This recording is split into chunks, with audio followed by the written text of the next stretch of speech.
Nation info hub के हफ्तेवार इस series में आपका इस्तकबाल है। मैं उम्मीद करता हूं कि आप सभी अच्छे होंगे और हफ्तेवार इस सीरीज से आप फायदा उठा रहे हैं। जैसा कि आप सभी को पता है कि हम इंडियन लॉ फॉर ऑल या हिंदुस्तान का कानून सबके लिए, उसके तहत हमने कॉन्स्टिट्यूशन पढ़ना शुरू किया। हम कॉन्स्टिट्यूशन को समझ रहे हैं, उसके अलग अलग आर्टिकल्स को, और वो भी केस लॉज के साथ।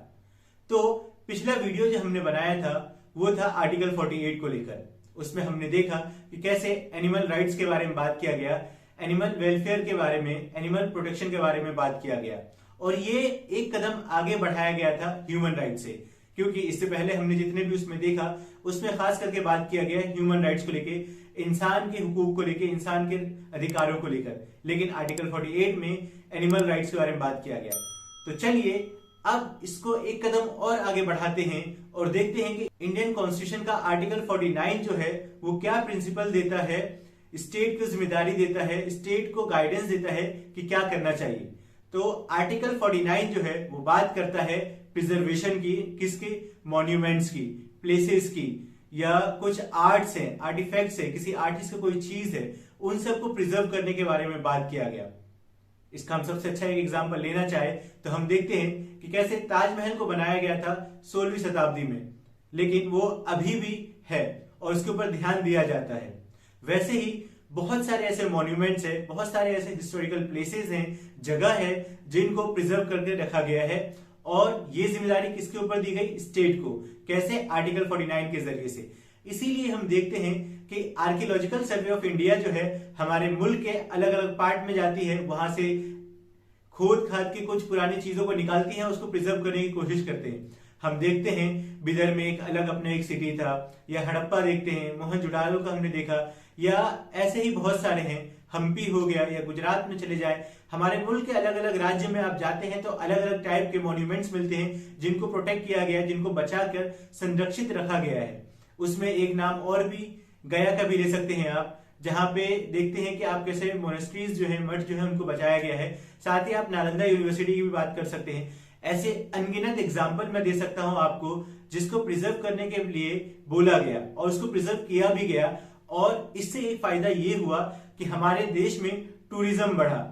मतलब कि हमारे देश में दूसरे देशों के नागरिक आए, वो इस बहाने के लिए आए कि हम पुरानी हिस्ट्रीज को देखेंगे, पुराने कल्चर को देखेंगे, पुराने मॉन्यूमेंट्स को देखेंगे, हम उनको देखेंगे कि कैसे बनाया गया, और उसके मेस्मराइज हो जाएंगे, हम उसकी खूबसूरती को देखकर कायल हो जाएंगे। क्योंकि हम देखते हैं कि कई बार हम ताजमहल को मोहब्बत की निशानी बोलते हैं। क्यों? क्योंकि एक मोहब्बत के निशान के तौर पर बनाया गया, और इसको आज दुनिया देखकर चौंक जाती है कि ये पहले बनाया गया था 16वीं शताब्दी में, ये आज तक ऐसा है। तो ये जिम्मेदारी और इस चीज को बचाया गया कैसे, आर्टिकल 49 से लेकर। आर्टिकल 49 जो है वो इंडियन कॉन्स्टिट्यूशन का पार्ट 4 जो है, directive principle of state policies, जो कि शुरू होता है आर्टिकल 36 से लेकर आर्टिकल 51 तक, उसमें आता है।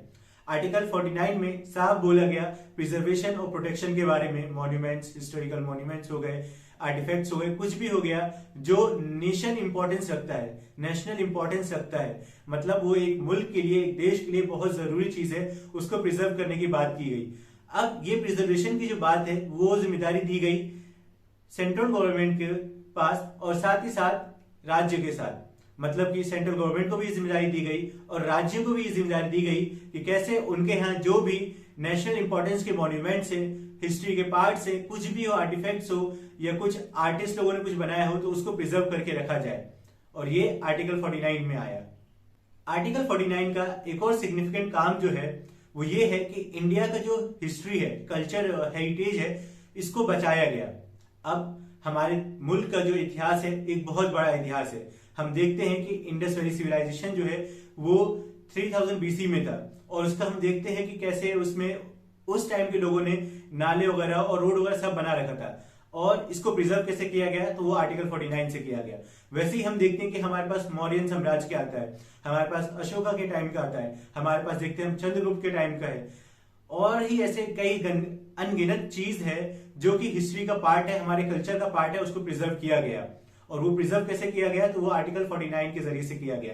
इसीलिए आर्कियोलॉजिकल सर्वे ऑफ इंडिया जो है एक बहुत बड़ा रोल प्ले करती है इसमें, क्योंकि उसका जो टास्क है, उसका मेन काम जो है वो ये है कि कैसे हिस्ट्री से रिलेटेड जितनी भी चीज है, हमारे कल्चर से, हमारी हेरिटेज से रिलेटेड जितनी भी चीज है उसको बचाया जा सके, ताकि हम पूरी दुनिया को दिखा सके, हम बता सके कि हमारा जो इतिहास है वो कितना ग्लोरियस रहा है, कितना गौरवान्वित रहा है, इसमें कितने लोगों का खून है, इसमें कितने ही चीजें हैं।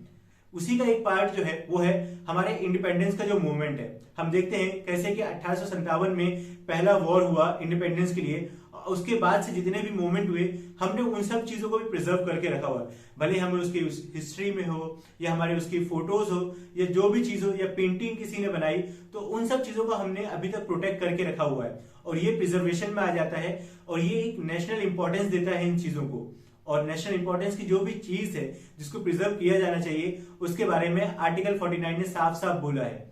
अब जैसा कि आप सभी को पता है कि हमारा कोई भी आर्टिकल जो है वो बिना केस लॉ के पूरा नहीं होता है, तो आर्टिकल 49 से रिलेटेड जो सबसे पहला केस और सबसे जरूरी केस जो है वो है MC Mehta versus Union of India का केस, जिसको हम ताज महल कंजर्वेशन केस के नाम पे भी जानते हैं, क्योंकि इसमें पेटिशनर जो है MC मेहता, उन्होंने सुप्रीम कोर्ट में एक पेटिशन डाला कि जो ताजमहल है उसकी खूबसूरती दिन ब दिन खराब हो रही है और इसको प्रोटेक्ट किया जाना चाहिए। और प्रोटेक्शन क्यों किया जाना चाहिए? क्योंकि आर्टिकल 49 जो है वो खास करके जिम्मेदारी देता है स्टेट को, भले वो सेंट्रल हो या स्टेट गवर्नमेंट हो, उनको कि कैसे प्रोटेक्ट करना है मॉन्यूमेंट्स को। और इस जो सुप्रीम कोर्ट है उसको ये गाइडलाइंस पास करना चाहिए कि ताजमहल की खूबसूरती को बनाए रखा जाए, क्योंकि उसके आसपास जो फैक्ट्रीज है, जो भी काम वाम चल रहा है, उसकी वजह से ताजमहल की खूबसूरती कम होती जा रही है। और ताजमहल दुनिया का 7 में से एक अजूबा है, क्योंकि ये मोहब्बत की निशानी है और इसको बनाया गया। तो इसमें सुप्रीम कोर्ट ने साफ साफ गाइडलाइंस पास किया और बोला कि ये राज्य की जिम्मेदारी है कि उसके आसपास जो कार्बन एमिशन हो रहा है, जो केमिकल रिलीज किए जा रहे हैं फैक्ट्रीज के जरिए से, उसको कम किया जाए, इसको रिड्यूस किया जाए, आसपास में एनवायरमेंट जो है उसको अच्छा किया जाए, ताकि ताजमहल की खूबसूरती बनी रहे। तो ये तो हो गया एक केस। चलिए अब हम दूसरा केस की तरफ बढ़ते हैं। ये केस है Shri Padmanabha Swamy temple versus Union of India का केस। और इस केस में जो बात है और बहुत जरूरी बात है वो ये कि जो टेम्पल है, जो मंदिर है, उसका देख रेख जो है एक रॉयल फैमिली जो है बहुत लंबे अरसे से करती हुई आ रही थी, सेंचुरीज से।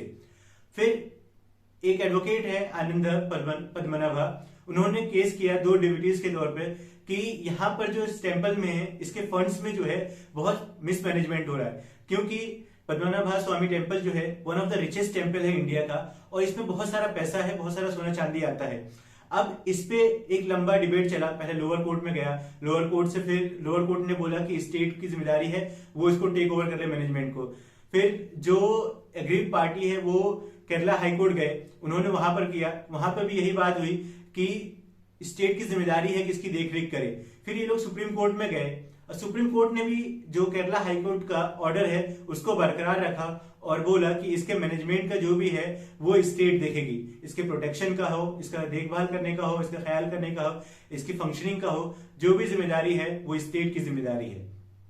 तो ये 2 जरूरी केस आर्टिकल 49 के तहत, मैं उम्मीद करता हूं कि आर्टिकल 49 में जो बात बोली गई कि कैसे प्रिजर्व किया जाना चाहिए हिस्ट्री से रिलेटेड, कल्चर से रिलेटेड या हेरिटेज से रिलेटेड जो भी चीज है उसको प्रिजर्व किया जाए, उसको बचाया जाए, और ये जिम्मेदारी दी गई स्टेट के ऊपर, भले वो सेंट्रल हो या स्टेट गवर्नमेंट हो। इसके ऊपर बोला गया कि आपकी जिम्मेदारी, आपका प्रिंसिपल है कि आपको इन सब चीजों को प्रोटेक्ट करके रखना है। मैं उम्मीद करता हूं कि आपको ये वीडियो इन्फॉर्मेटिव लगा, और अगर आपको ये इन्फॉर्मेटिव लगा है तो प्लीज इसको ज्यादा से ज्यादा लोगों तक शेयर करें।